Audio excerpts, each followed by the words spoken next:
संघर्ष ही जीवन है। एक बगीचे में एक बच्चा घूम रहा था। थोड़ी देर बाद आराम करने के लिए वह एक पेड़ की छांव में बैठ गया। तभी उसकी नज़र पेड़ में एक छेद पर पड़ी और उसने देखा कि उस छेद के अंदर एक तितली थी, जो उस छोटे से छेद से बाहर निकलने के लिए संघर्ष कर रही थी और उस छेद को और बड़ा करने की कोशिश कर रही थी। थोड़ी देर तक यह देखने के बाद उस बच्चे को उस तितली पर दया आ गई और उसने उस छेद को और बड़ा कर दिया। छेद बड़ा होते ही तितली बाहर निकल गई और थोड़ी ही देर के बाद वह तितली गिरकर मर गई। बच्चे को यह सब देखकर बहुत आश्चर्य हुआ और उसने अपनी माँ के पास पहुंचकर उसे सारी बात बताई।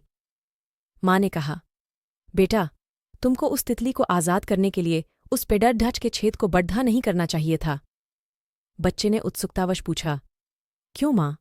मैं तो केवल उस तितली को आज़ाद होने में उसकी मदद कर रहा था। माँ ने आगे कहा, जब तितली उस छेद से बाहर आने के लिए संघर्ष करती है तो इससे उसके पंखों सहित पूरे शरीर को मजबूती मिलती है और फिर वह आगे अपने जीवन की कई समस्याओं का सामना स्वयं करने में सक्षम हो जाती है। लेकिन तुमने छेद को बढ़ाकर उस तितली को संघर्ष करने का अवसर ही नहीं दिया, जिससे बाहर निकलकर तितली किसी छोटी कठिनाई का भी सामना नहीं कर सकी और उसने दम तोड़ दिया। माँ ने फिर आगे कहा, संघर्ष को हमेशा जीवन का हिस्सा समझो और उससे भागने का प्रयास कभी मत करो, क्योंकि संघर्षशील व्यक्ति को अपनी मंजिल हासिल करने में दुनिया की कोई ताकत नहीं रोक सकती, क्योंकि उसके पास जुनून होता है जो उससे कोई नहीं छीन सकता। माँ की यह बात सुनकर बच्चे की आंखों में चमक आ गई, मानो उसे जीवन और भविष्य को नए रूप में पहचानने का अवसर मिल गया हो।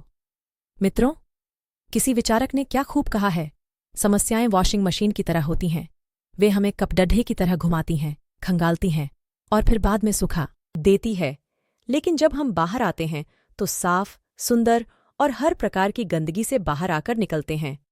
विचारक की यह बात यदि हम अपने जीवन में उतार लें तो संघर्ष के समय में हमारे चेहरे पर मुस्कुराहट कायम रहेगी और हम आने वाली समस्याओं का मुकाबला डटकर करने की काबिलियत रखेंगे।